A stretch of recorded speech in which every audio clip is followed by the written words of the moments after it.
What's up, everybody? Welcome back to Remember the Game. It is my retro gaming podcast where every week a buddy of mine and I sit down and we geek out about the games we played back in the day. My name is Adam Blank. Thank you so much for listening to the show. And this week it is the first Remember the Game of the year 20th and 24. So let me be the first to say Happy New Year to you, assuming no one else has said it to you in the last couple of days. Fuck them. Anyway, I hope you had a great New Year's. And to kick off a new year, we're talking about an old game with Mega Man 9, Mega Man 9. And if you're in the car saying, Adam, you idiot, that game isn't old, it's 15.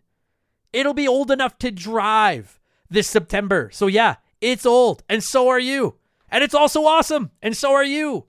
Probably. Maybe you need to pick me up a couple of days into the year. Yeah, you're cool. You're listening to my show. Of course you're awesome. If you've been listening to this show for any length of time, you probably know that I'm a pretty big fan of the original Mega Man games. And I remember when Mega Man 9 was announced, and I was fucking ecstatic. If you'd never played it, this came out in 2008. It brought the franchise back after like a decade of dormancy, and it was a classic NES 8-bit style Mega Man game. It was like the Mega Buster's gone, the slide is gone, the difficulty is cranked up to 10 like the old days. And if you're an OG NES 1 through 6 Mega Man fan, this game is fucking glorious. What I wouldn't give for more modern retro games like this. And I know indies have really picked up that torch and ran with it.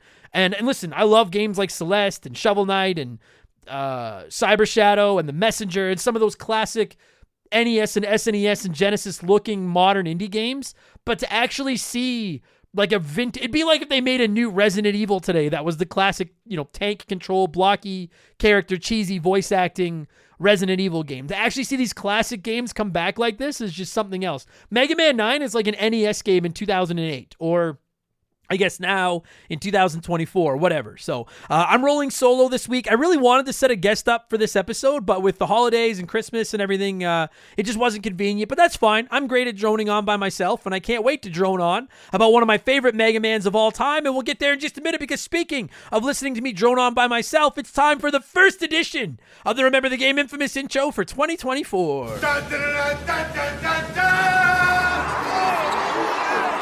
If you're new to the podcast, welcome aboard. Consider this your warning. Our intros are about a half hour long, but they're fun. It's not just me sitting here, blowing smoke up my own ass. We talk about video games and all that kind of stuff. And if you want to skip it, it's a lot easier than beating Mega Man 9. You just slide the little thing on your phone to about the 30-minute mark, and you'll be into Mega Man 9 talk. But I recommend hanging around. Listen to us. We do play one, remake one, erase one. I read comments from the listeners. It's fun. I got to get my plugs out of the way. You guys know it. Let's keep week bills on. Just give me a few minutes here. We have merchandise, all kinds of stuff, clothes, posters, mugs, all rocking just like the sickest art drawn by my man Joe from 4545creative.com. If you haven't seen it, check out the Remember the Game 5th anniversary shirt. It's actually a parody of the cover of Mega Man 5, and it's me and my own Rush, my little puppy Molly, being stalked by the horrible Mario is Missing man, and it's probably my favorite design in the shop. So you can find that all at rememberthegamepodcast.com. If you're interested, great way to support the show. And of course, if you're like, I don't do clothes, you always just check us out on Patreon. It's about the best deal in the history of the universe. $3 a month gets you $3 a month gets you 2 additional shows a week. $5 a month gets you 4 additional shows every single week. Monday, Purple Monkey Dishwasher, Mark McHugh and I are working our way through The Simpsons and talking about every episode, and it's actually a lot of fun. It's a good show. I would say it's the best quality show I put out. I'm not saying that any of them are good, but I think that one's the best quality. Tuesday, it's the lowest quality show. It's The Rambling Idiot, where I talk about my comedy career, TV, movies, sports, and whatever else I want to talk about. Every Friday, it's Game Patch, where we talk about all the modern news in video games. I give you sales picks, talk about new releases, etc. And Expansion Pass, the crown jewel of the Patreon library, goes live every Thursday. It's a different gaming podcast each week. We do rankings. We look back at characters, consoles, genres, franchises. We do some comedy episodes. There's a fucking ton of modern game reviews in there. This past week, it was actually Expansion Pass 192, and it was one of our most requested episodes. We did another game draft, and this time we drafted the Sega Genesis library. I was joined by 3 of my regular guests, and we each drafted a lineup of 10 Sega Genesis games, and the community then voted on who drafted the best lineup, and we donated some of that money to the charity of the winner's choice. And as is becoming tradition, here is a sneak peek of last week's episode of Expansion Pass, the Remember the Game Draft Sega Genesis edition. Andre, you have got the first overall selection. Should I just pencil Echo in now, or what would you like to select? As much as I would love to do that, I'm not completely insane. Fair. As much like I was on the Sonic 3 episode, and as much as I want to pick that, I'm picking Sonic the Hedgehog 2, Yeah. which is by far the best Sonic game of them all. As much as I love 3, that was the game I played most as a kid, but I'm going Sonic the Hedgehog 2. We were talking before the show started, and actually Chris was the first one in the room with me, and I was just saying to him that, like, when we did the NES draft, we all knew Mario 3 was going. And the Super Nintendo draft, there was a few options, but Zelda seemed like a fairly safe bet. I really wasn't sure what was going to go first on the Genesis draft. But I will say, had I had first overall pick, I would have also selected Sonic 2. So safe pick, Andre. That's how it's done. Chris, you have the second pick, my friend.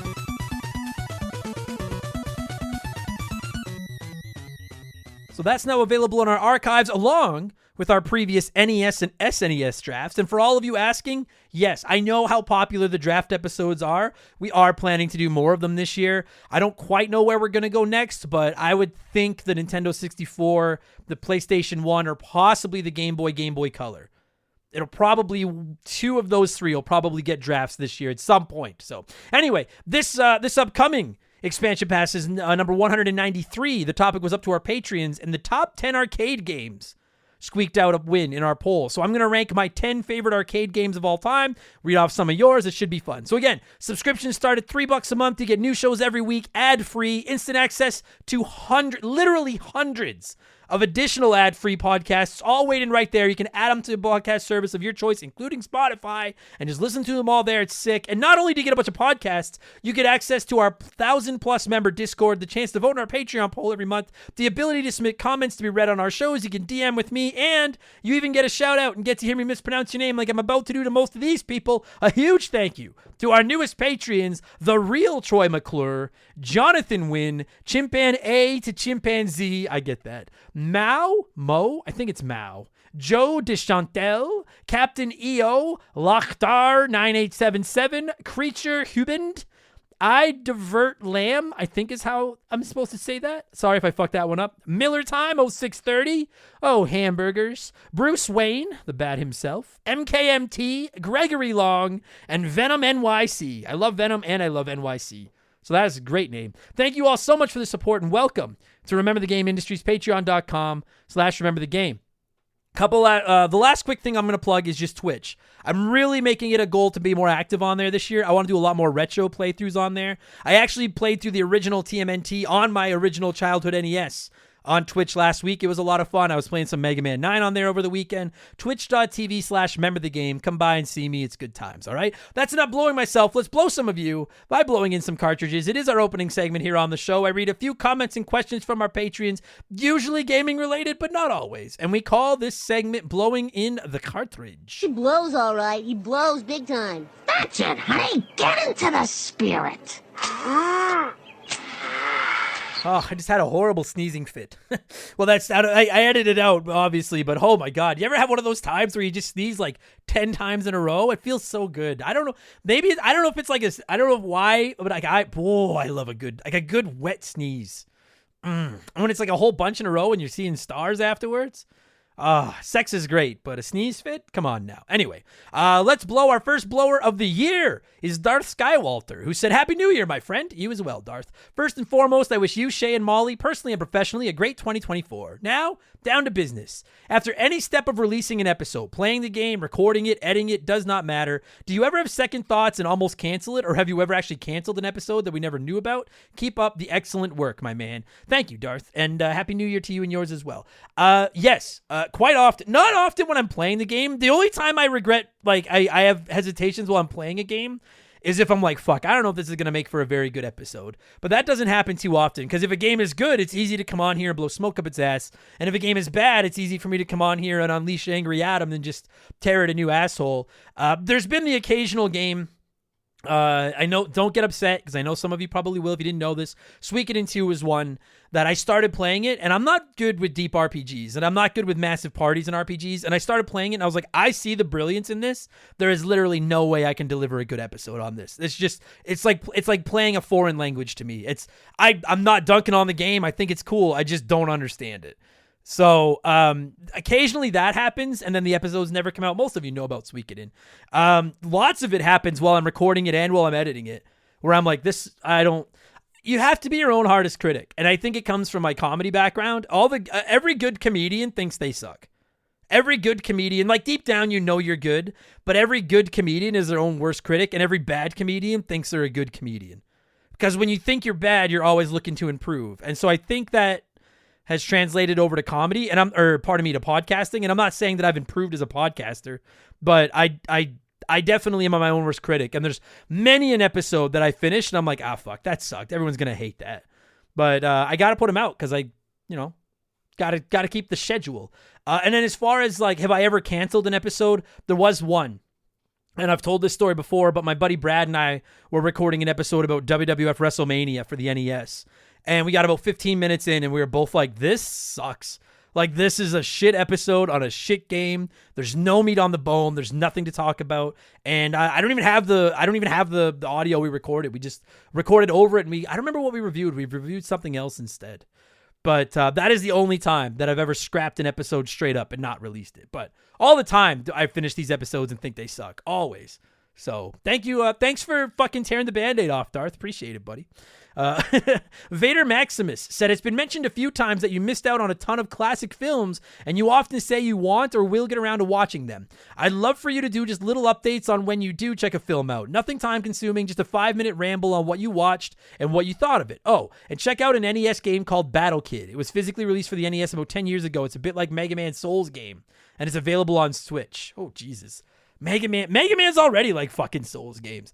As far as the films, I hate to be that guy and do an extra little plug, but I do get asked this sometimes. If you follow me on Twitter or Instagram, I do regularly post that I'm crossing another you've never seen off the list because I haven't seen a lot of movies. And last year I watched like Terminator 2, Clerks, Mallrats, Goonies, Rambo, The Matrix, Batman Returns, Aliens. I watched a ton of movies, the Goonies, that I'd never seen before. I hate to be that guy, but I do they're called mini movie reviews, and they are about 5-minute reviews, and I usually sneak them in on the Rambling Idiot on Patreon. So I'm sneaking in the plug because I'm answering the question from Vader Maximus. That's an intimidating name. I got to answer it. But yeah, so that's usually where I throw them in, just as a heads up. I'm actually going to be doing Super Troopers. I'm watching Super Troopers for the first time this week, and I'm probably going to throw a mini movie review up on Monday as part of next week's Rambling Idiot. So it's been fun. It's been really cool checking out all these movies that everyone has seen but me. And every time I watch one, I'm like, oh my God, I get that reference now. It's pretty dope. So, and I've liked almost all of them. The only one I didn't like was, I don't want to get you know what? I don't care. It's Batman Returns. I thought Batman Returns sucked. Hate on me. I don't give a fuck. But that's the only one I haven't liked so far. Faded Sufferance said, Happy New Year, Adam. Quick question. Are there any games you revisit but lose interest in up to a certain point? Personal example is Ocarina of Time. Every time I play it, I lose interest at the water temple. Fuck that fucking water temple. It doesn't happen as often now with the podcast because I outside of modern games that I want to play for myself, practically everything I play is for the show. So even if I'm not enjoying it, I usually have to power through. But I will say open world games, like I've probably started like a replay of Fallout 3 half a dozen times, and then I end up quitting it because it's just so long. And it's not a bad game, but I'm like, I don't want to play this anymore. Same with Witcher 3. Open world games, I'm really bad for that. I get into them, and then I'm like, after like 20, 30 hours, I'm like, I don't want to play this anymore, and I just stop playing it. Also, as much as I want to play it because I think it's dope, it's never done anything to bother me. XCOM 2. I've probably started XCOM 2 5 times, and I swear on my life, before I'm in the ground, I'm going to play through that fucking game because nothing about it turns me off. I just keep getting busy and sidetracked, and then by the time I come back, I can't remember who was on my team and everything, and I'm fucked. But yeah. And then, yeah, tapping out at the water temple of Ocarina of Time, you've already seen all the good stuff. I don't blame you. That makes sense. Fuck that. Fuck, I hate that temple. Fuck, I hate that fucking temple. Mr. Satan said, I suffered the shame that not many have had to suffer. After a great Christmas, I was watching my oldest play Super Mario Wonder. I was surprised to see they didn't push in the dash button, only to realize my son was a walker. And I scolded him for it. As you should, Mr. Satan. In fact, I won't even swear for the next 30 seconds. I would like you to give your son your phone, or whatever you're listening to this to, on and just let them know, hello, Junior Mr. Satan. I just want to let you know that you're not just a disappointment to your father. You're a disappointment to the gaming community. You're probably a great child who's very intelligent and work hard, and you're nice to your friends and your parents, and you share, and you play by the rules, and you'll probably go on to do great things. But for the love of... I'm not going to swear. For the love of bleep, hold the button down and run. And that goes for all of you. Every single one of you listening to this. When you play a Mario game, run. It makes the game so much... It's designed for you to run. Hold the button down.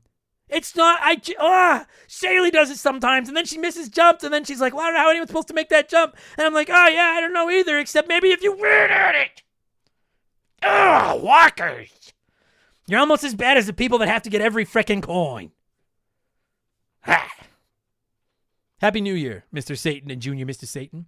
Adam hasn't reviewed Buck Bumble. That's factually correct. Said, Happy New Year's. Is your nephew Ben ever returning as a guest? I get asked this quite a bit. If you've ever listened to the early episodes of the show, my nephew Ben used to be a regular member of the cast here to Remember the Game Industries. Without getting too into his personal life, Ben is in high school. He's going to be graduating right away. He's got a job. He's got social engagements. And I don't think he's gaming much these days. So I'm not going to say never. The door is open. There's an open invitation for him to come on. He's just busy, right? I remember that age. I was too busy to come on my uncle's video game podcast too. So it's all good. But the door is open if he ever wants to come back. Lord Longrod von Hugendong II said, Dear Sir Blank, imagine you are captured by the Jigsaw Killer, and he makes you choose a game to beat. The games are Echo the Dolphin, Donkey Kong 64, or Crash Bandicoot. But if you lose all your lives in Crash, it's game over in real life. And as Jigsaw always says, live or die, the choice is yours. For the record, I don't like scary movies, but I have seen most of the Saws, and while most of them suck, the first one is like one of my favorite movies of all time. If I had to play one of Echo, Donkey Kong, or Crash without dying to save my life, I would play Donkey Kong 64. Crash is the best game of those three. I can't beat Echo. Like, that would be suicide. I could beat Crash, but I don't think I could beat it without a game over. Donkey Kong 64 I could beat. It would just... You know what? I have been really hard on Donkey Kong 64 over the years. I'm really hoping Nintendo eventually adds that to the Switch, because I would love to take another shot at it and see if it's as bad as I remember. Because I love just about every other Donkey Kong game. But I just did not like that one back in the day. So I'd really like another chance at that. So if it takes me being captured by Jigsaw and being threatened to die if I don't play through it, then I guess that's what it takes. I would love another chance to play through Donkey Kong 64. And finally, before we move on, it's letter time. And fittingly, Donkey Schlong. I didn't even plan that. Wow. Donkey Schlong wrote into us and said, I'm curious, what physical consoles do you have? And are there any you still want to add to your collection? I get asked this quite a bit. So in case anyone's wondering, on my shelf right here beside me, I have an NES, an SNES, a Nintendo 64, a Nintendo GameCube. I have a PS2 Slim. I have a backwards compatible PS3. I have an OG Xbox that I can't actually play OG Xbox games on, but a listener sent it to me and it's full of like ROMs and emulators. It's fucking pretty sick, actually. And then I also have a Nintendo DS and a Game Boy Advance. I don't have a ton of games for those. So I have all those, and then I've also got like my NES, SNES, Sega Genesis, and PlayStation Minis, and they've all been hacked and they're full of games. If there's any other ones I want to add to my collection, I really want to pick up a Sega Genesis. Actually, I've almost pulled the trigger twice over the holidays. I really want to pick up a classic Sega Genesis now because I want to do more streaming of those. I was streaming off my childhood NES on the weekend. It was fucking sick. So I want to do more streaming like that. So a Genesis is probably top of the list. The only other classic system I don't own that I'd kind of like to get my hands on is a Dreamcast. And I'm on the fence. And it's not because the Dreamcast is bad. I love the Dreamcast. And I never owned one when it came out. I did have one when I collected for a while. I'd really like to get my hands on one, but I genuinely don't know how much I would use it. Most of the stuff I want to review for it, I can get in like a Dreamcast Classic collection or something. But if the price was right and the opportunity came up, I would like to pick up a Dreamcast. But the Genesis, before the end of 2024, I will own a Sega Genesis. You can bet your ass on that. So I get asked a lot what I own, and that's what I own. And then honestly, the one I use the most is probably my GameCube. I actually have a little bit of a GameCube collection. And that's the system I'm most interested in collecting for because I love the GameCube. So, yeah, there you go. All right, we need to move on. Thank you so much, everybody, for writing in. As always, let's switch things up and get to our Smash Hit segment, the official game show of Remember the Game Industries. You know it, I know it. We both kind of like it. It is Play One, Remake One, Erase One, baby.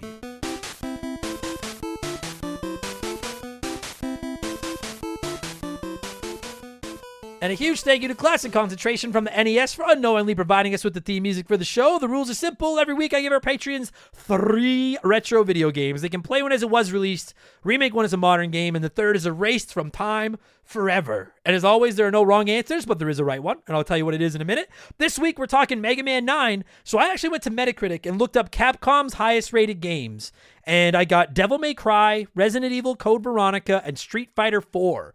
As 3 of the highest. So that's what we're going with. And 38% said you'd play Street Fighter 4, remake Resident Evil Code Veronica, and erase Devil May Cry. So let's see what a few of you had to say here, and then I'll tell you what the right answer was. Pardon me. Sergeant Ombre said, I'm going based on my gut and what I've heard Adam say because I've never played these games. I'll play Street Fighter because, well, what's there to fix? I'll remake Devil May Cry. Seems like there was a decent enough game there if the camera worked. And I'll erase Resident Evil because the new remakes are enough Resident Evil games for a while. I absolutely agree on Devil May Cry. If the camera was better, I wouldn't hate that game half as much. And as far as Resident Evil, that's a yin-yang, because in the yin, you're right, we do have enough Resident Evil remakes and stuff, but in the yang, I'd really like a Code Veronica remake, baby, so I don't know. I'll tell you what I think in a minute. To sound logic, though, way to show your work. B+. The Angry New Yorker said, I'd play Code Veronica, it's pretty good as it is, I'd remake Devil May Cry and fix that stupid-ass camera, and I'd erase Street Fighter 4 because there's 47 iterations of Street Fighter 2 I could play, so that's that. I wonder, how many of you Street Fighter fans out there are good with... Because I think Street Fighter 2 is considered the best one, right? I'm not a big fighting game guy. So would you scrap 4 if you had to because you have 2? All right, I get it. Doug Dorn said, I'll play Street Fighter because I can't remember if I've played this one and now I'll be able to erase it next time. Fair enough. I'll remake Code Veronica as it's probably already on the remake calendar as it is. And I'll erase Devil May Cry. It holds no interest for me. So bye-bye, Dante. Poor Dante. What stupid. I hate Dante. Tony Pidwan said, this one's straightforward. I'll play Devil May Cry. I like that all of you are playing the one the last person erased. Tony says, I'll play Devil May Cry. It's frustrating as fuck, but something you could just get good at. I'll delete Street Fighter 4 purely because Capcom got so greedy around this time with their DLC bullshit. Remember when you could choose a different colored outfit in Street Fighter 2 based on what button you pressed when selecting your character? Well, now that's going to cost you $10 per person. And that leaves remaking Resident Evil because, Adam, you pretty much jizz your pants over the last Resident Evil remakes. So who else doesn't want more of that excitement from you? That is true. My pants are very jizzy. And I will say that a Code Veronica or Resident Evil 0 or Resident Evil 1 remake in the modern remake style probably would add to that jizz puddle. I agree with that. And Sock Puppet said, I'll play Street Fighter. Most Street Fighters are great and fun to play. I'll remake Devil May Cry. With a remake, they could tweak a few things gameplay-wise to be less annoying, and a fresh new look never hurts. And I'll erase Code Veronica because this is when I found out the story of Resident Evil this is where I found the story of Resident Evil started to get very weird, not to mention it never felt fun while it was being played. 4 was better. I actually do agree that Code Veronica is where the story really went weird, and 4 is an exponentially better game. Sound logic this week. Good job, everybody. Good job. Extended recess for everyone. I'm actually going with the majority, the 38% this week, and it's not often that I go with the majority, but I'm doing that this week. 38% of you, including Darby Triscuits, who said, I'll play Street Fighter 4. It's the last Street Fighter I played, and I remember having fun with it for a while. I'll remake Code Veronica, because I've never played it, and I do believe that'll be up next on Capcom's remake docket anyway. And I'll erase Devil May Cry. I loved it back in the day, but those earlier entries in the series are tough to go back to, and I can play Devil May Cry 5 or any Bayonetta game to get a better scratch that itch if needed. Sound logic. I don't have the same reasoning, but sound logic all the way around. And I do have the same order. I myself, believe it or not, would play Street Fighter 4. Because while I'm genuinely terrible at fighting games, I do like them. And I don't want to erase a fighting game that so many people love. And it's the only one of these 3 that I haven't played. So I'm going to play Street Fighter 4. I'm going to remake Resident Evil Code Veronica because, as I just said, all the jizz in my pants. I want more Resident Evil games remade, like Resident Evil 2 remake now, please. And I'm erasing Devil May Cry. I know it's going to upset some of you. I reviewed it last year, and I know some of you love it, but I just don't. So that's it. Thanks, everyone that wrote in and played along, as always. You know what? We're going to change things up this year. I'm going to tell you what I've been playing. Then we'll go to the sponsor, and then we'll come back for Mega Man. So just to kind of make it work a little bit better. What have I been playing over the holidays? Because it's been a week and a half since I recorded one of these. A lot. Batman Arkham Asylum for an episode that's coming up in a couple of weeks. I've been playing that on Twitch if you want to come by. Star Wars Jedi Survivor. It's very good. I can't... it's done nothing wrong, and it just isn't hooking me. I never find myself jonesing to play it, but it's good every time I do. I've been playing some Cyberpunk 2077 on my Steam Deck. That's going to be a long playthrough if I don't get bored of it, but so far so good. Jak and Daxter, I've been replaying. It's so much fun. That's going to be next week's Remember the Game, FYI. And then Mega Man 9, which I've only been playing for the last couple of days to get ready for it. And that's what we're going to talk about in about 2 seconds. We're going to pause here. We'll let a sponsor come in and do their thing. And then when we come back, it's all about Mega Man 9, baby. We'll be right back after this. We've had some great partners over the years here at Remember the Game, but I don't know if any of them have hit home for me quite like Hometown Hero does. No pun intended. Don't start. It's a transparent, honest cannabis company that helps people and gives back to those that have served their country at the same time. I mean, come on. As soon as I read about these guys, I knew I wanted to work with them. Hometown Hero is a cannabis company out of Austin, Texas, and they were founded back in 2015 by a U.S. veteran. They have 2 goals: create premium hemp products that can help everyone, and to support veterans by donating a portion of those profits to organizations set up to take care of those who have served. Hometown Hero products are of the highest quality, and everything they offer is made right there in the U.S. of A. Gummies, caramels, chocolates, drink mix. There's something for everyone. And what's more, their hemp is grown locally in Texas, which is something they should and do take a lot of pride in. And they offer certificates of analysis for everything they sell because they want to be clear that their products are as advertised, both in terms of potency and ingredients. No contaminants, you get what you pay for. Just how they conduct business is enough to get my good eyes' attention, but when you circle back to the fact that the company was founded by a veteran and they put such heavy emphasis on supporting veterans, this isn't just lip service. I'm not reading a script I was given here. I'm proud to have Hometown Hero associated with Remember the Game. Reclaim your evening. Visit hometownhero.com and use code RTG to take 20% off your first purchase. That's hometownhero.com, code RTG for 20% off your first purchase. This is an ad by BetterHelp. A band once said, "Work sucks, I know." And I think most people agree with them. Workplace stress is now one of the top causes of declining mental health, with 61% of the global workforce experiencing higher than normal levels of stress from their jobs. And while walking away from your job might not be an option, taking a little time every day to focus on yourself and your mental health can make a huge difference. I know in the summer I try to get outside every day, get a little bit of sun, and just enjoy the outdoors. It really helps. At least until my allergies attack, and then it's ugly. It's important to take steps to combat work stress, and therapy can be a huge one. It's not just for overcoming trauma. Therapy can help you define work goals, set some work boundaries, develop coping skills. It's like a cheat code for life. And if you're thinking, man, I'm too busy for therapy, well, look into BetterHelp. They make therapy as convenient as possible. You can meet with one of their over 30,000 therapists online and on your schedule, just like over 5 million people around the world already have done. As the largest online therapy provider in the world, BetterHelp can provide access to mental health professionals with a diverse variety of expertise. Unwind from work with BetterHelp. Our listeners get 10% off their first month at betterhelp.com/rememberthegame. That's BetterHelp, HELP.com/rememberthegame. All right, it's Mega Man 9 time, baby. Fuck, I love this game. As always, before my guest and I, or in this case just me, ramble on in the microphone about the game we're covering, I like to let my Patreons share their thoughts on the topic of choice this week. And a whole lot of you wrote in about Mega Man 9, so let's see what a few of you had to say. Wyatt the Surgeon, who's not a surgeon, said, "I've always leaned more toward X than normal Mega Man, but this is still just such a banger of an entry. From the old school difficulty to the awesome powers, it's just an all-around treat of a game, to be honest." It's funny because Mega Man X is my all-time favorite Mega Man game, but generally I do prefer the Mega Man games to the Mega Man X's. But I think you're right. Whether you're in Team X or just Team Mega Man, like I can't imagine there's anyone out there that likes Mega Man that doesn't like Mega Man 9. That would really shock me. Billy O Blueslink said, "Is it possible to be a Mega Man fan and not absolutely love this game? Don't get me wrong, I love the late 90s, early 2000s Mega Man spin-off series too, but I think we all missed the OG Blue Bomber since he hadn't got a mainline game since Mega Man 8, which came out in the late 90s and was a bit of a disappointment." Agreed. Just to fire Mega Man 9 up, to hear that Mega Man-y music and see a selection screen with 8 googly-eyed robot masters is what every Mega Man fan wanted and missed. It really felt like your childhood hero had returned. While Mega Man 2 will always be my sentimental favorite, 9 is a close second. It will always be special. Viva Mega Man forever. Well said. I've said it many times. There's actually an episode in Expansion Pass Archives, if you're interested, where I ranked all 11 core Mega Man games. In no particular order, 2, 3, and 9 are my favorites. So I agree. 9 stacks up against the best Mega Man has ever done. I agree.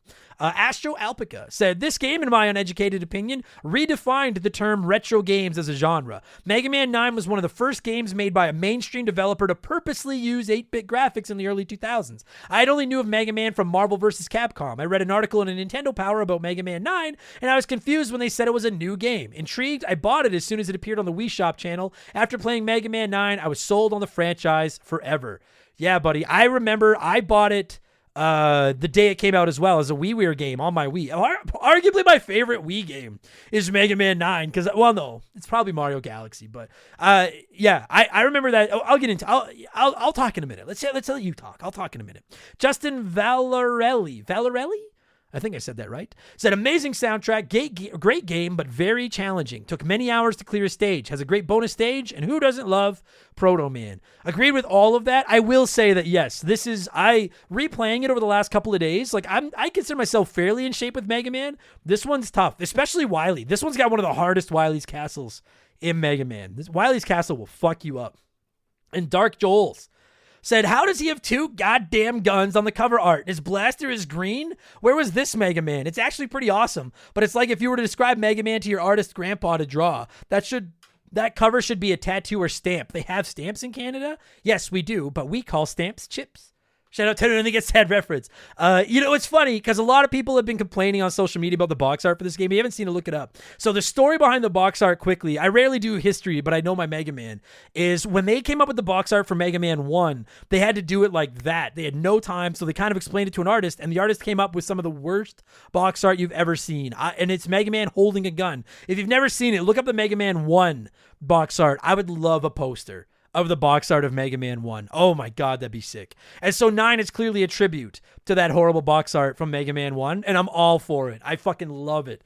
I love horrible box art for great games, and that's exactly what we fucking got with Mega Man 9, and I'm going to queue up some of those phenomenal Mega Man 9 tunes right now. And when they stop, we're going to talk about Mega Man 9, which originally released on the Wii on September 22nd, 2008. Ugh, the Wii. Enjoy the podcast, everybody. Let's go.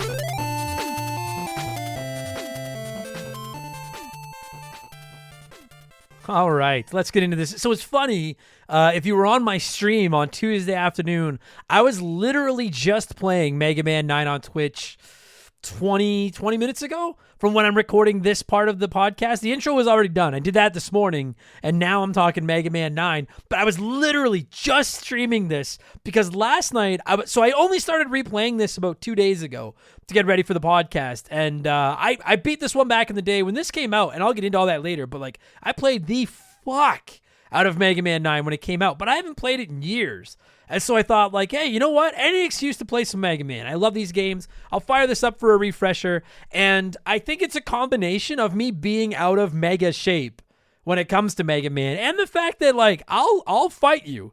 Mega Man 9, if it's not the hardest Mega Man game, at least in the mainline 1 through 11 series, I would make it top 2 or 3. It's definitely not the easiest. I know some would argue Mega Man 1 is the hardest, and sure, kind of by default, Mega Man 1 is tough. I think Mega Man 3 can be pretty tough. I think 2 is easy. I don't find 4, 5, 6, 7, or 8 all that difficult. 9 will fuck you up.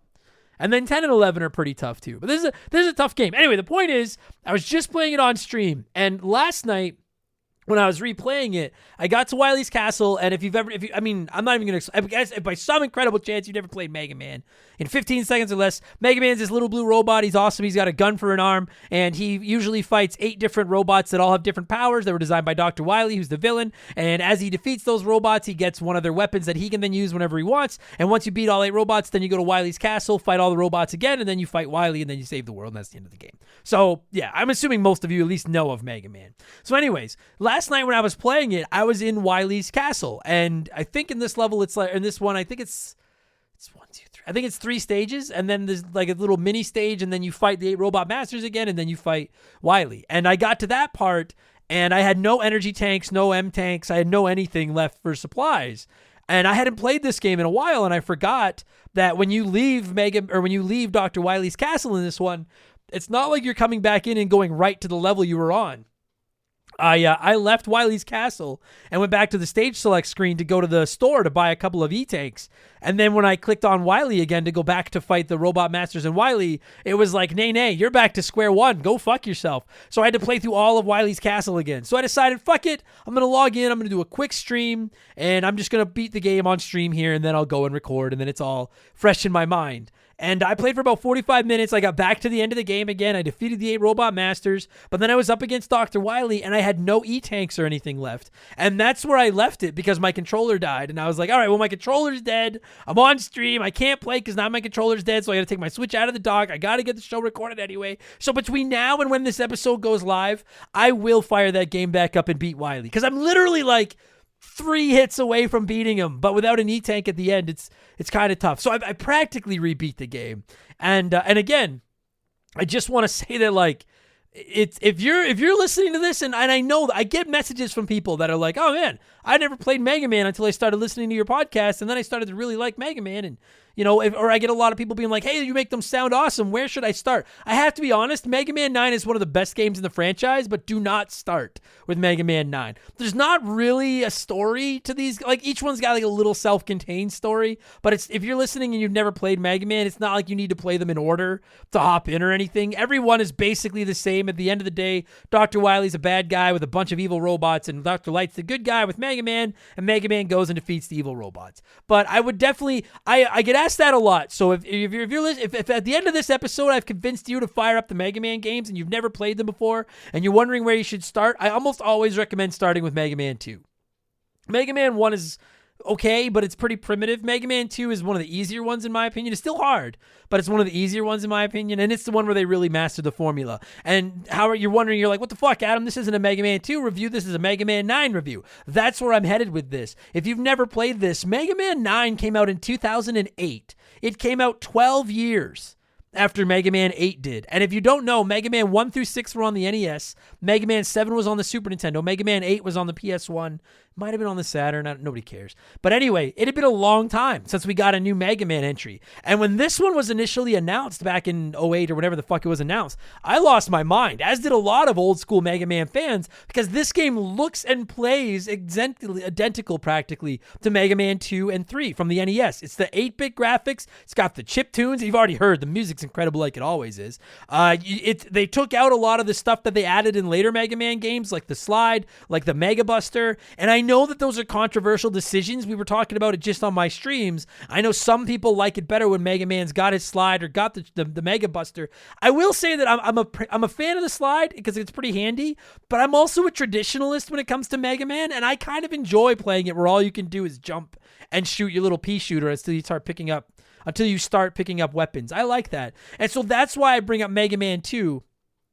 This is like a love letter to that game. And it's funny because by today's standards, like, we get these retro indie games all the time. I mentioned it in the intro, Shovel Knight and The Messenger and Celeste, and the list goes on and on and on of these 8-bit and 16-bit games we get today by these indie studios that are tributes to the games from the NES, the Super Nintendo, the Genesis that the developers probably grew up playing as kids. But this was like one of the first times we'd seen this, and Capcom was involved in it, and it was like, hey, remember the this would be akin to Nintendo coming out tomorrow and being like, hey, we're making Super Mario Brothers 3 Part 2.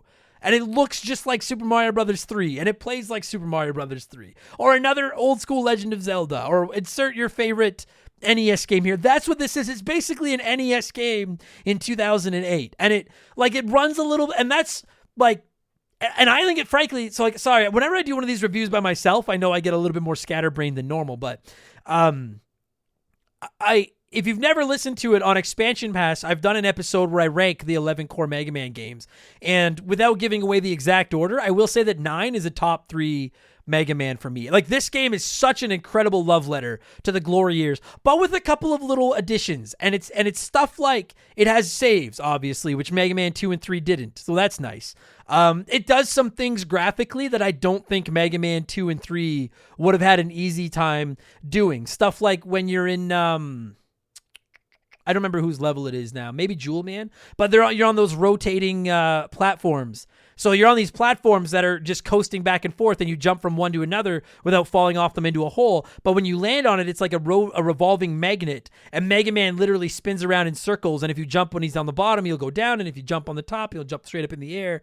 And stuff like that, I think the NES really would have struggled with. Or Galaxy Man's level, which I think is one of the best levels in any Mega Man game, where you're jumping into those portals and you land in a portal, and then there's like portals all over the level, and you jump in one and then it just bounces you out somewhere else, and then you bounce out of there and bounce into another one. And that's the kind of, so it looks like an NES game, but it plays like a modern game, because I think it's taking advantage of the better hardware and doing things that the NES clearly wouldn't have been capable of doing.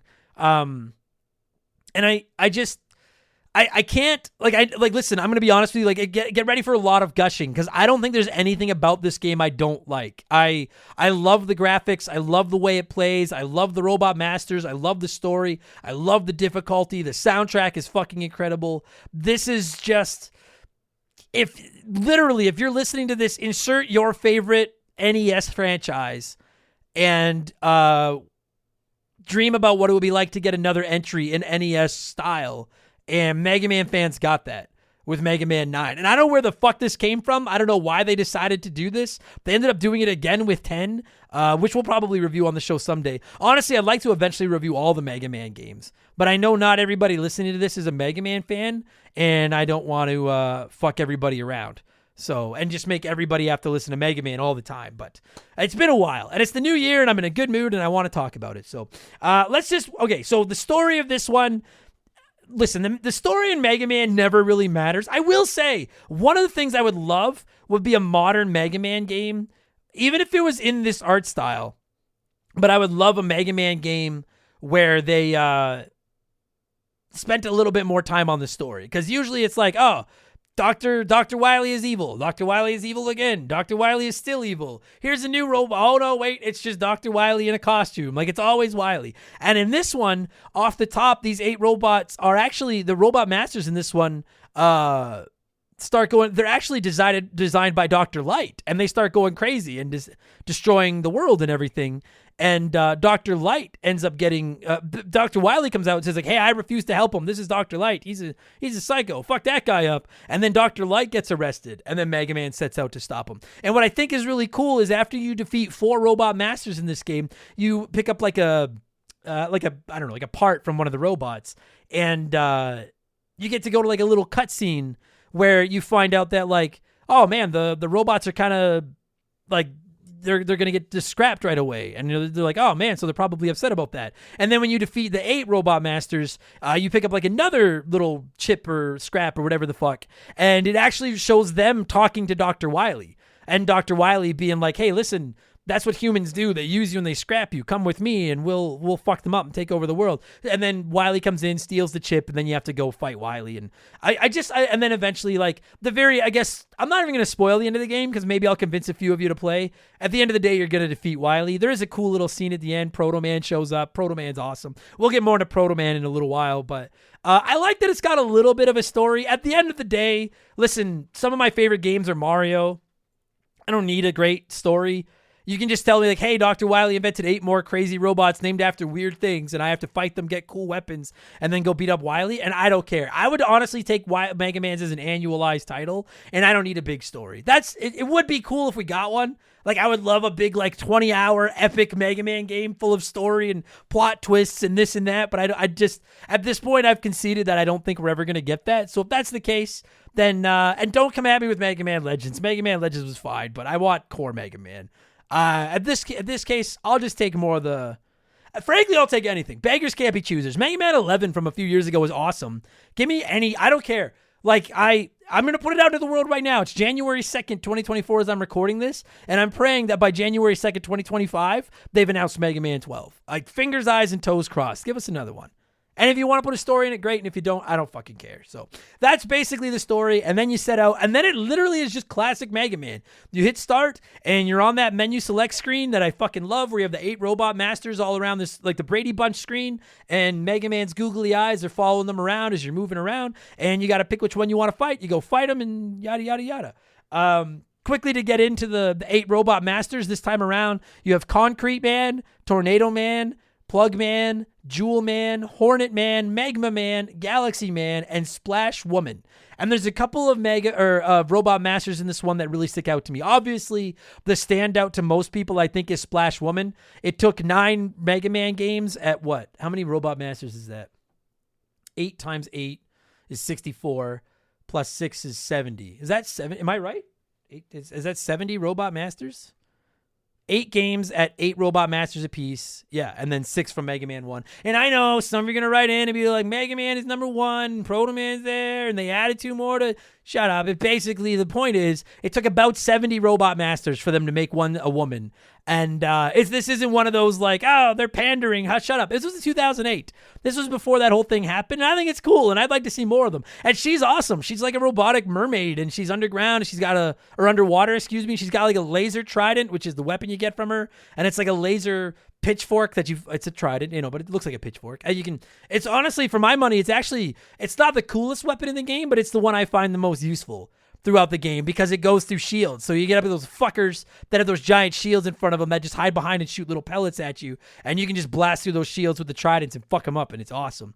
I also think Galaxy Man is very, very cool, albeit the easiest fight in the game. If you're new to it, if you want my opinion, start with Galaxy Man. He's very easy to beat, but he's like a UFO with legs and eyes, and his weapon is like a black hole that you can just shoot and then make it burst open anywhere you want on the screen. And once it bursts open, it's just damaging anything that fucking touches it. And it's just, oh my God, it's fucking awesome. So I think those are the 2 standouts. I really don't think there's a bad robot master in this. Concrete Man kind of sucks. Concrete Man's weapon, where you get the concrete blocks that you can stick, are kind of cool, but he just looks like a shitty Guts Man. There's always a fire guy like Magma Man. But Magma Man.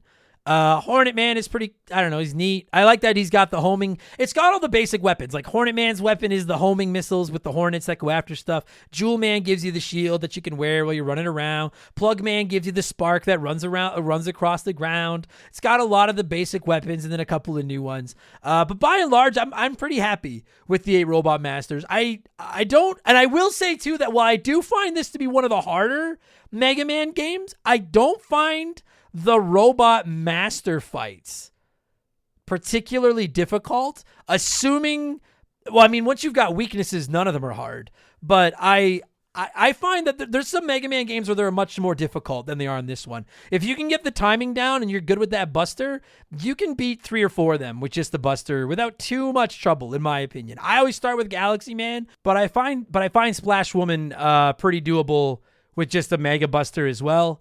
Hornet Man is close. If you can pick off his little hornets, he's pretty doable. Magma Man is pretty tough. Tornado Man I don't find too bad. Concrete Man will fuck you up. It doesn't matter. Anyway, point is, I don't find the Robot Masters themselves too hard. It's the fucking levels. The levels in this game are fucking vicious. Some of them will destroy you. There's a couple of them. Which one is it? Jewel Man, I think. There's a part in... is it Jewel Man? I think it's Jewel Man. There's a couple of those platforming parts where you need to get by those insta-kill spikes. And my God, you're trying to jump off these like swinging platforms. And there's one where you need to swing a platform with your own momentum. So you're running back and forth on it. If you swing it too high, you'll touch the spikes at the top of the screen. But you need to get it to swing forward so that you can jump off of it and onto the ledge you need to keep moving on. But there's also spikes on and above that ledge. So you can't swing it too far forward or you'll touch them. And then there's another part where you fall down into a hole and you're on one of the platforms and you're swinging it back and forth and there's spikes on both sides of the wall and all the way along the floor except for a small hole dead center beneath you. So you need to swing it all the way to the left or the right, run to the edge and jump off before it comes back without touching the spikes. And that kind of stuff I find very difficult. I guess I said earlier I have no complaints. If I have one minor complaint, I've been playing Mega Man my whole life. I understand that there's some pretty cheap deaths sometimes in these games. Sorry, Molly. I thought Molly was acting up, but she's fine. There's some pretty cheap deaths in some Mega Man games where you fall through screens and then you need to quickly dodge spikes that are underneath and stuff like that. But there's a couple of points in this game, once in Wily's Castle and once in somebody's level, and I don't remember which one, where there's these fucking like claw robots, like those claw machines that you put the dollar in and you don't get any toys out of because the claws are shit, they don't work. These claw robots come down from the ceiling like lightning fast, and if they grab you, then they drag you across the screen, and sometimes they try to drag you into spikes. And I find them fucking cheap because honestly, unless you know they're there, they're probably going to get you. And that might be my one complaint. I think those deaths are kind of cheap.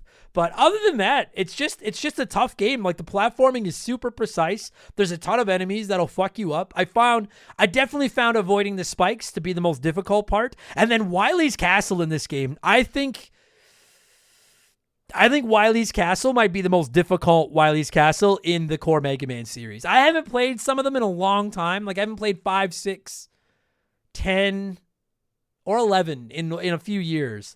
So maybe some of them go ahead of it, but I have played 1, 2, 3, 4, and 9, and 7 and 8 all within the last little while, and I don't remember ever having as many problems with a Mega Man Wily Castle as I have with the 1 and 9. And like I said, they ratchet up the difficulty because you can't leave to go buy supplies. But when you're not in Wily's Castle, this is one of those games where as you're playing through the game, you're picking up bolts. And whenever you're on the stage select screen, you can pick to go back home and talk to Roll and what's his name there? The fucking, I can't remember his name now. That stupid fucking chubby robot. But you can buy E-tanks. You can buy 1 M-tank that'll fill up all of your weapon energies plus Mega Man's energy. You can buy extra lives. You can buy Beat that'll come in and catch you when you fall down a hole. You can buy a guard, one time only, that'll protect you from spikes. I highly recommend you buy the item that there's an item where every time you pick up weapon energy, instead of having to pick the weapon, like equip the weapon you want the energy to go into, it'll just automatically fill the one that is lowest, which is really, really nice. I definitely recommend buying that. You can buy a one-time item that cuts the damage you take in half, which is pretty handy toward the end of the game. But then you can also buy, you can remove Mega Man's helmet for $20, and then the damage you take, doubles or something. And he looks fucking awesome like that, but it's just one way to ratchet up the difficulty in an already incredibly difficult game. I really don't recommend this as your first Mega Man game if you've never played it, because I think a lot of people would rage quit it. It's a tough fucking game. That said, you can make it easier by stocking up on E-tanks. You buy a ton of E-tanks, buy a ton of lives. I said I was stuck at that final Wily fight. I'm so fucking close to beating him. But if I had even 1 E-tank, then I would have fucked him up and it would have been just fine. So I just have to get good because I don't want to leave and have to go back and buy. I have to go through the whole Wily's Castle again just because I left to go buy an E-tank. I'll beat him fair and square. Fuck that. I have beat him before and I will fucking beat him again. Fuck you, Wily. Okay, listen, when I do these by myself, I get very frazzled mentally and I don't know what the fuck I'm talking about. Plus my throat gets dry. So I'm going to pause here. We'll let a sponsor come in and help keep the bills on. And then I'll gush more about the fucking masterpiece that is Mega Man 9. We'll be right back. All right, so I brought this up a little bit earlier. One of the other things I really love about this game is the NES DNA in it. I don't know how else to say it because it's like the music. I mean, you've already heard a couple of the songs from this game, and I think every Mega Man game, even the ones I don't like very much, which I don't know if there's any I don't really like. 8 is my least favorite, but I don't know if I hate it. But every Mega Man game just has spectacular music, and there are other franchises from the old days with great music. I think Sonic has spectacular music. Some of the Mario music's great. Donkey Kong has awesome music. There's some great old school music. I genuinely believe the Mega Man soundtracks are the best of the 8-bit, 16-bit era. And while this is technically a 2008 game, they rocked that classic chiptune music, and you've already heard a couple of them. The music in this game is so good. Most of the time when I play old school games like this, after a little while, I'll turn the volume down and I'll put on a YouTube video, or I'll lurk in a Twitch stream, or I'll listen to a podcast or something. But when it comes to Mega Man, I just want to hear the music over and over and over again. It's so fucking good. My God, the music in this game is spectacular. I will say that personally, I think Jewel Man is my favorite track in the game, and you've already heard that one. Or I don't know, actually, I can't remember. I can't remember where I put the music. You may have already heard it, or it's one of the 3 you just heard, you're going to hear in this episode. You heard Jewel Man, you're hearing Galaxy Man, and I think Concrete Man was the 3rd one. They're all fucking... they're so good. God, the music's good. And it's not just the music that keeps that NES DNA in the game. Like I said earlier, this looks like classic. It is literally like sprite for sprite as far as I can tell, the Mega Man sprite from the 6 NES games. Like not a lot of detail to it. He's tiny again. He doesn't have a lot of motions. He can run, he can climb ladders, he can do his little jump where he puts one arm out and he's shooting with that little pellet lemon pea shooter on his arm. I love that. Even the enemies, like there's a lot of classic enemies, like those little hard hat guys that pop out and shoot at you. They really, this is a love letter to classic Mega Man. I would argue that, and I said it in the intro, I would argue that this is the best modern retro game ever made. I would legitimately listen to it. I mean, maybe Shovel Knight. I would put Shovel Knight up there. But this is just such a classic love letter to the NES games. And like it plays just like it feels. Like if you were to go from Mega Man 2 or 3 to Mega Man 9, it feels exactly the weight of his jumps, the way he runs, how far he can jump, the way you can stand on platforms and all you can have is one toe of one of his feet on it. And you're fine as long as that one toe is touching that platform. It just feels so at home. The one difference is there's no slowdown.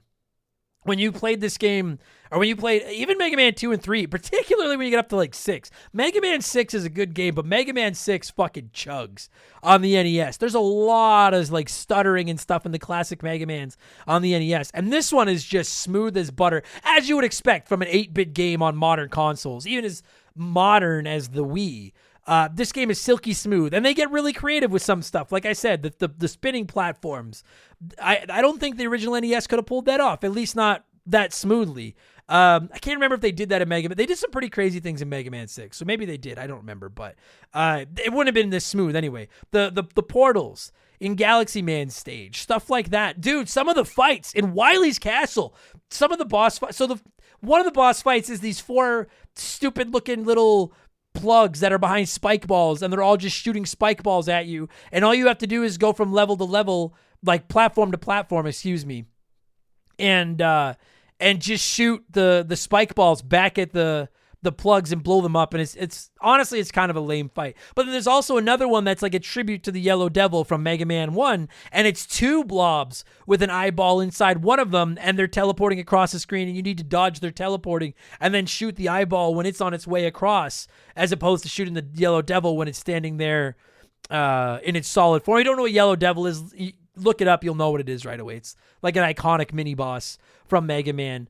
I really liked that as well. I thought some of the mini bosses were cool. I think the Wily fight in this game is really neat, albeit fucking frustrating right now because I couldn't beat him on stream in front of everybody. It made me angry, but it is very beatable. I think it's one of the coolest 3 phases, like normal, classic Wily fight. Oh, dude, yeah, the second fight in Dr. Wily's Castle is this like a 3-stage fight where you fight this giant floating submarine dragon fucking thing, and the first step you fight its ass, and it's shooting homing missiles at you, and then the second fight you fight its underbelly, where it's got these 2 portals underneath it that are opening up and dropping enemies on you, and you need to shoot them. And then in the final phase you fight its face while it opens its mouth, and it's one that barks and shoots bees at you, but it's shooting lasers at you. I thought that was a really cool boss fight as well. And another thing this game does really, sorry, I know I'm all over the map, I'm really excited. I love talking Mega Man. I couldn't do this show alone every week. I don't think my voice could handle it, but I get so excited talking about Mega Man. Another thing I think this game does really well, particularly in the Wily's Castles levels, is it really forces you to use your Robot Master weapons. I've talked about before how I am brutal at not using my items and stuff. When I play like RPGs, I'll die 100 times and then finish the game with 4 elixirs in my pocket. Because I was like, well, I got to save them in case there's an even harder version. And it's like, they're fucking there to use on the fights that are killing you. Use your items, you dumb shit. That's me. And I do the same thing in Mega Man. Despite the fact that there are constantly items I can pick up to refill the energy of my weapons, I rarely use my Robot Master weapons while I'm going through levels because I have to save them for the boss fights, just in case this happens to be the weakness against the boss fight. And I think this game, again, particularly in Wily's Castle, but not just, it does it in other places as well, does a great job of making you use some of your weapons to interact with the level. You have to use Concrete Man's blocks to build steps to climb up, or to block lasers so you can run through. You have to use Hornet Man's horny try saying that 10 times fast. Homing horny hornets to go off and pick up weapons and bring them back to you. Obviously, you need to use rush coil and rush jet. The laser trident is really useful for dealing with enemies that have shields up and stuff like that. It doesn't. It's very clever in that. Oh fuck! There's one part. Oh my god! I got stuck here.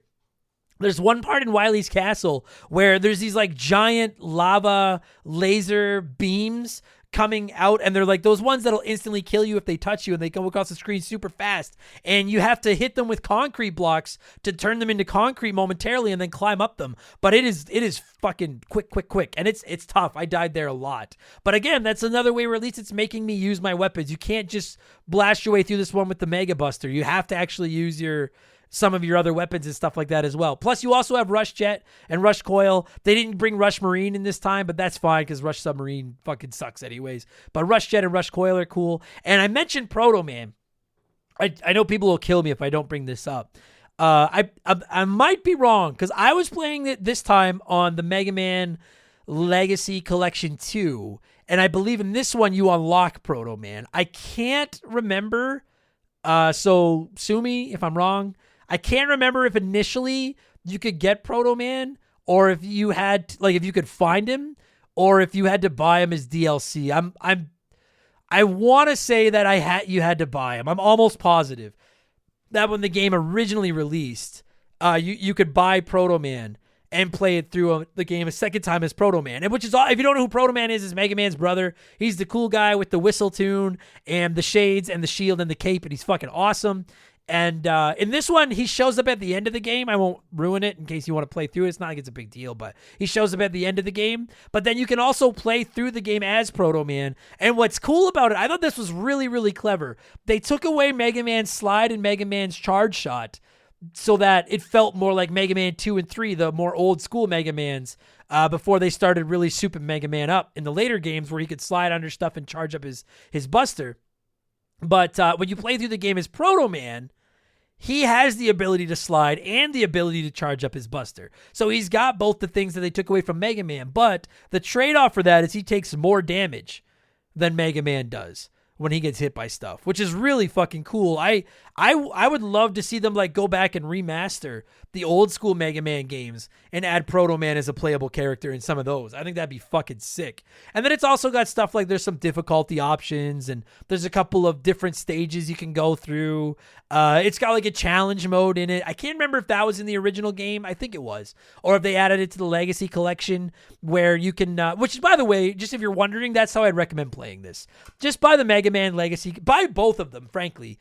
If you don't know, the first Mega Man Legacy Collection comes with Mega Man 1 through 6, and the second Legacy Collection is 7, 8, 9, and 10. They're both great. They both go on sale all the time, so they're not that expensive. I actually think they were both just added to PS Plus Premium, I think, instead of Extra. I would not recommend paying for PS Plus Premium just to play these games. Just buy them, because when they go on sale like they do every 2 weeks, you can get both sets for under $20, which is 10 Mega Man games.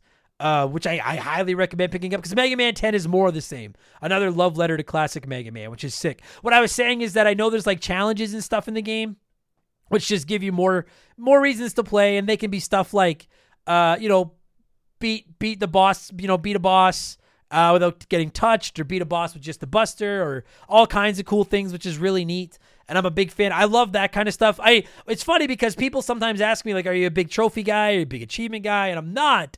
But when it comes to Mega Man, I'm like, yes, I want to do everything. In fact, even though I already own both these collections on my Switch, I've downloaded them both off PS Plus, and my intention is to hopefully find time this year to go through and earn myself some platinum trophies. And I don't collect trophies, but I just love Mega Man so much. And let's call a spade a spade. If you play a lot of Mega Man, there's a little bit of bragging rights in being good at them. And I do consider myself good at Mega Man. And despite what that fucking stream showed, where I couldn't beat goddamn Dr. Wily right at the end, that motherfucker, if I just had one fucking E-tank. Son of a bitch. Anyways. I'm trying to think if there's anything else I wanted to bring up. The music's sick. You can play as Proto Man. I do like the Robot Masters. I like the mini bosses. The game is very, very hard. Plays well. Looks great. I like most of the weapons. I think I'm good. I have a feeling that someone's going to write into the show after I'm done and be like, you asshole, I can't believe you didn't mention X, Y, or Z. But story of my life, I think I'm good. I think that's just about everything, because I don't want to get into the other Mega Mans. And that was why I decided to do this one by myself. It was hard to set up a schedule to do a recording with any of my friends during Christmas and everything. And I knew this was a game that let's be honest, it's a great fucking game. There's not a ton of meat on the bone unless you want to go through each Robot Master individually and get into all the details and all that kind of stuff, which I've done on Expansion Pass and some of my other shows. I just love Mega Man so much that I could talk about it. I genuinely would probably consider this a top 2 or 3 franchise for me, up there with the Mario games and probably like the Mario Kart games. I've actually considered getting a giant Mega Man tattoo on my right arm once my Ninja Turtle sleeve is done. Like, I love that little blue asshole so much. And this game is just... It's funny because when I talk about some of the old NES games and things that we cover on the show, I talk about how you can really, when you can see the love that a developer has put into a game and how that helps the game stand the test of time, and how, you know, when you play a Mario Brothers 3, or when you play I don't know, what's another good, a Contra or a Punch-Out or whatever. It's still your favorite NES. We're talking NES games because Mega Man 9 looks like an NES game. When you play one of those games from back then now, you can see the ones where there was just a lot of love and a lot of care and a lot of pride in it. And the way it stood the test of time and the way it's memorable today, as opposed to playing some of the cheap shit shovelware that came out on the NES back then. And it's funny because now we're in an era where, as much as I adore indie games, there's a lot of shit, shovelware, cheap, junk, crap, fuck games out there now. There's also some of the most spectacularly creative, clever, ingenious, beautiful, awesome, fun games ever made in the indie games today. And I think Mega Man 9, I'm not going to say it's an indie game, and I'm not going to say it started the indie game revolution, but I really do think it played a big part in it. I think I would argue it's the most important Mega Man game since Mega Man 2. I don't think I'll stand by that. I think Mega Man 2 was the game that they really perfected the Mega Man formula, and then Mega Man 9, it was like, hey, remember those games we used to play that were fucking awesome, or we used to make that are fucking awesome? Here's another one. And this one's got just as much love and care and everything put in it. You can tell that this wasn't just, because they could have just shit out another Mega Man game in a year and sold a few copies and made a few bucks. But I really think this was an attempt to revive the series and breathe new life into this character. And if you're a classic Mega Man fan, and by some fluke you've not played it, Mega Man 9 is such a must play. It's ridiculous. It's so, like, just turn this off and go fucking play it. If you've never played them, again, I would recommend starting with Mega Man 2, because I think you might rage quit if you start with Mega Man 9. These games are so fucking tough. It's funny because I get people all the time that are telling me I should really give the Dark Souls games another chance. And I've tried them, and I'm admitting it. I don't think they're bad. I'm not good. I'm not good enough. I don't have the patience. I'm not good enough. I just get angry and I rage quit them, and they just make me hate myself and hate video games in short spurts. They make me so mad. But this difficulty, I'm like, let's fucking go. I'll play these games for days. I love these fucking games. And if you've never played Mega Man, I'm begging you, give them a shot. Pick up the Legacy Collection on the cheap. Start with Mega Man 2. The only reason I could see somebody not liking these games is if you don't like 2D platformers. I can't think of any other reason not to, because they are tough. But, like, I don't think they're unfair for the most part.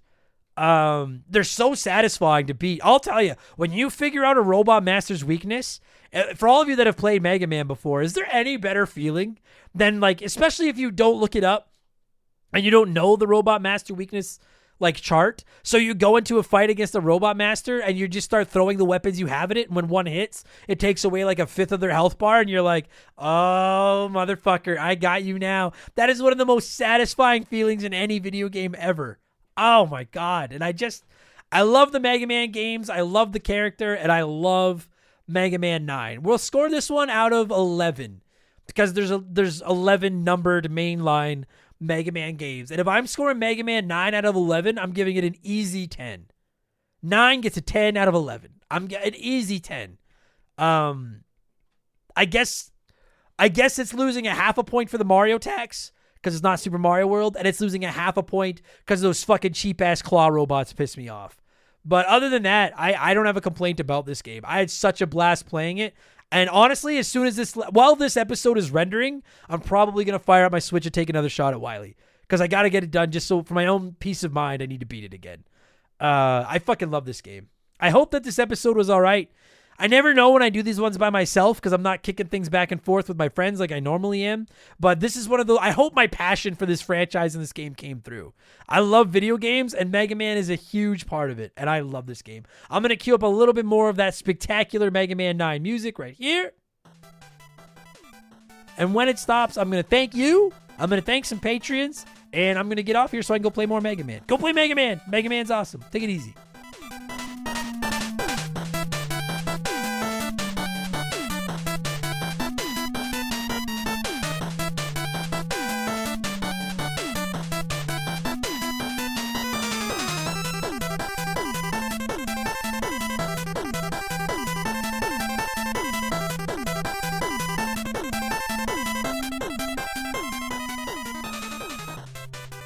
And that is going to do it for this week's episode. Listen, everybody, thank you so much for checking us out. I appreciate it. I know there's a ton of retro gaming podcasts out there, and that you are willing to take a chance on mine, well, it warms. It warms my heart more than you'll ever know. And I live in northern Canada in the winter, so warm is important. Actually, it's pretty warm out right now. It's fucking weird. Anyway, you guys don't care about the fucking weather. Oh, what kind of retro gaming podcast talks about the weather? Fuck me. Thank you, everybody, for listening. Whether this was your first Remember the Game or maybe your 280th, I'm so grateful for the support. Listen, 2023 was a great year for the show, and 2024, I hope, is going to be even bigger and better. We're coming up on episode 300. We're coming up on our 6th anniversary. We have some great games lined up to cover this year. For the rest of this month, in case you're wondering, if everything goes according to plan, we're going to hit Jak and Daxter next week. We're going to Batman Arkham Asylum the week after that, and we're going to wrap the January up with, oh no, wait, there's 5 Wednesdays in January. Well, I don't know what the 31st episode is going to be yet, but the 24th is going to be about a little arcade game called Donkey Kong. Oh, yeah.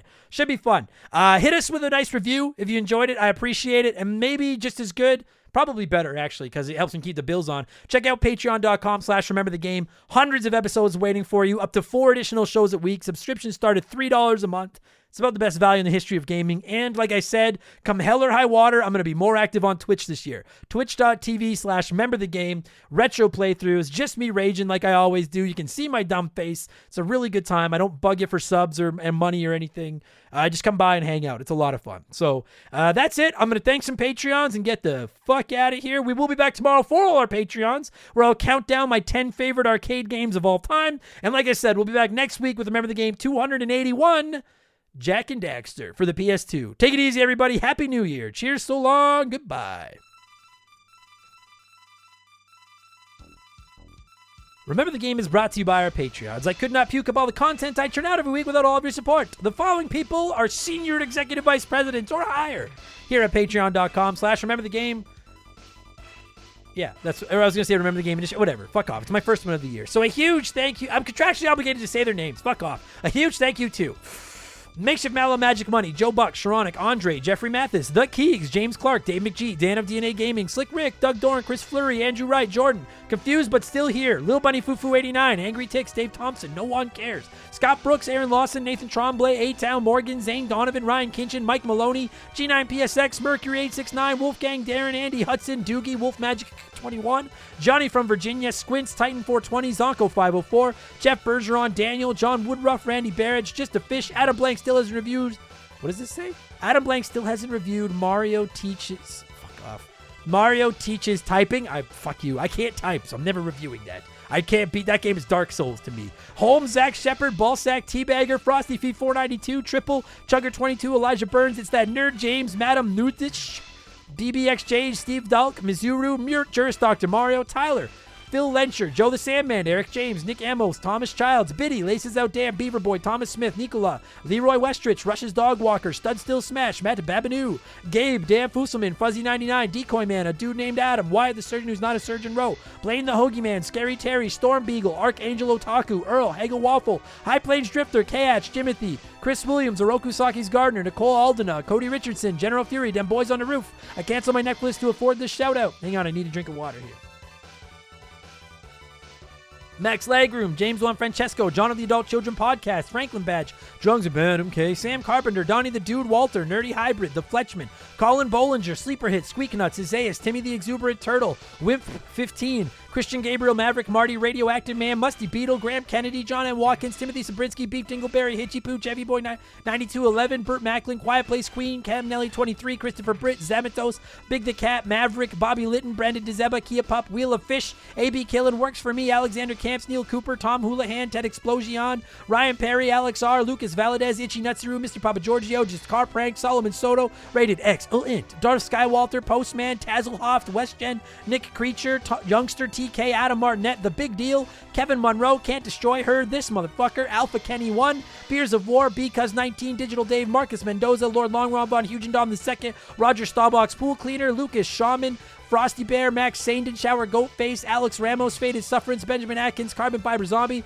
Chris Hell, MNO Buddy, Mellow Yellow 8787, B Money, Hired Goons, Who, It's OG, Tyler Bauer, Fallen Snow Kiku, The Supreme Chosorizo, E-Man Trucker, Mark Sneed, Raging Irish, Atria Wormwood, Shoeboxers, Tornado, Adam Blank still hasn't reviewed Mario Galaxy, that's going to change this year, Jay Callahan, Robbie Air Guy Who Does Things, Sabin, Ryan Richmond, Blobby Rogers, Blue Scappin, Bula, Matt Zeus, Buy Me Bone Storm, Plow King, Cesar, Filling My Mouth with Farts, Liquor Like Luigi, Cody Thompson, Zoo Troy, Chaz Hammond, Elephant Calf, Scissor Fist, Big Daddy Randall, Ryan Whitcomb, Flinny 123, Austin from Past the Present Player Podcast, Lord State Pup, Johnny Zubu 81, AJ McCurgy, Lotus, Philip Ramsey, Nothing Can Possibly Go Wrong, Alex McIntyre, S, Bearded Bastard, Adam Galaxy still hasn't reviewed Mario Blank, Eric Hopewell, Darbles, Testicle, David Schroeder, Theodore, Chicken Gizzards, Diablo Spartan, Justin Blair, Wilco, VOS Rager, Captain Steve N, the Cardigan Wearing Wrestler, Adam's new personal assistant, Jake Craven, and Shank the Rat-Faced Bastard. Dude, once I actually got into the shoutouts, that was a fucking slam dunk.